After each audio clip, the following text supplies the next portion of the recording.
Birthday celebrate করব মানে করব। ম্যাডাম, আপনি একটু দয়া করে বোঝার চেষ্টা করেন। আপনি কি মজা করছেন আমার সাথে? আমি 1 মাস আগে বুকিং করেছি আর আপনি এখন বলছেন cancel. I am sorry ma'am, আপনার অ্যাডভান্সটা রিটার্ন করার ব্যবস্থা করছি।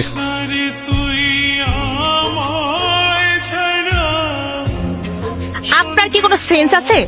মানে আপনি কি ভাবছেন এই পৃথিবীতে শুধু আপনি একা জন্মদিন করতে পারবেন? এইরকম একটা পাবলিক প্লেস দখল করে কেউ একা একা বার্থডে সেলিব্রেট করে? দেখেন, আপনি এখানে আসছেন বার্থডে সেলিব্রেট করতে, আমরাও ঠিক একই কারণে আসছি।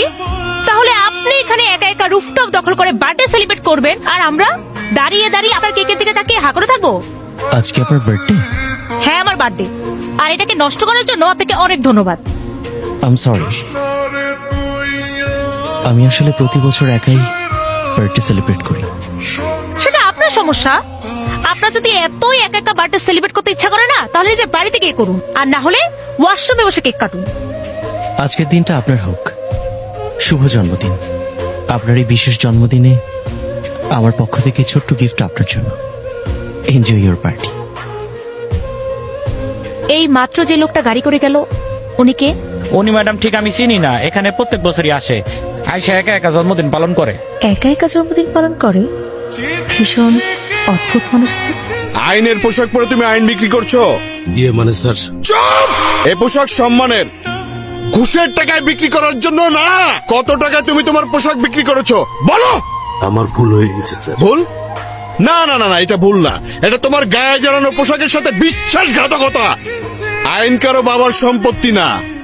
পুলিশ প্রশাসন এই ধরনের কোনো কিছু প্রশ্রয় দেয় না। সৎ প্রশাসনই রাষ্ট্রের শক্তি। যে পোশাক পরে আমরা মানুষের কল্যাণে এগিয়ে যাই, বন্ধু হিসেবে মানুষের পাশে থাকি, সেই পোশাককে তুমি টাকার বিনিময়ে বিক্রি করে এই সমাজের কাছে, গোটা জাতির কাছে পুলিশ প্রশাসনকে তুমি প্রশ্নবিদ্ধ করেছো। এই মুহূর্ত থেকে ইউ আর সাসপেন্ডেড। বস, সবকিছুই ঠিকঠাক আছিল, কিন্তু মির্জা ভাইয়ের লোকের আইসা সবাইরে উদ্ধার করে নিয়ে গেছে। মির্জা ভাই, এই আন্ডারওয়ার্ল্ডের মাইয়া সাপ্লাইয়ের মাফিয়া আমি মরঘু আসলাম। এই মির্জা ভাই কেনা বস, আমরা আমাদের জীবন দিয়ে চেষ্টা করছিলাম, কিন্তু আমরা পারি নাই।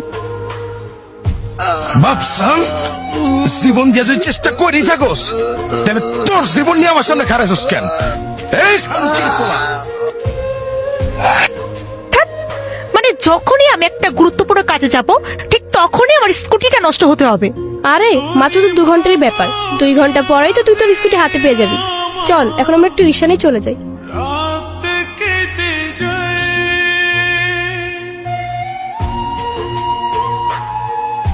দুর্বৃত্তরা কেন যে আপনাকে গুলি করেছিল সেটা আমি জানি না, কিন্তু আমি যেহেতু ইন্টার্নি করছি, একজন ভবিষ্যৎ ডক্টর হিসেবে মানুষের জীবন রক্ষা করা কিন্তু আমার গুরু দায়িত্ব।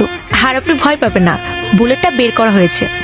আপনি অনেক লাকি, বুলেটটা হার্টে লাগেনি। আর এখন একটু রেস্ট করলে আপনি ঠিক হয়ে যাবেন। আপনি রেস্ট করেন, আমি একটু আসছি। তুমি আমাকে এইখানে টেনে নিয়ে আসলে কেন? তুই জানোস তুই কারে ধরে নিয়ে আসছস? মানে? ও বড় একটা মাফিয়া, আমি নিজের চোখে দেখছি ওকে মানুষ খুন করতে। আপু, তুমি সব কি বলছো? একজন মানুষ আমার চোখের সামনে মারা যাবে আর আমি দাঁড়িয়ে দাঁড়িয়ে দেখবো? আমি বোধহয় আপনাদের অনেক বড় সমস্যার কারণ হয়ে দাঁড়ালাম।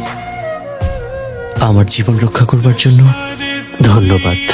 আমার আপুর কথা কিছু মনে করবেন না। আমার আপুটা না আসলে কিরকমই। It's fine.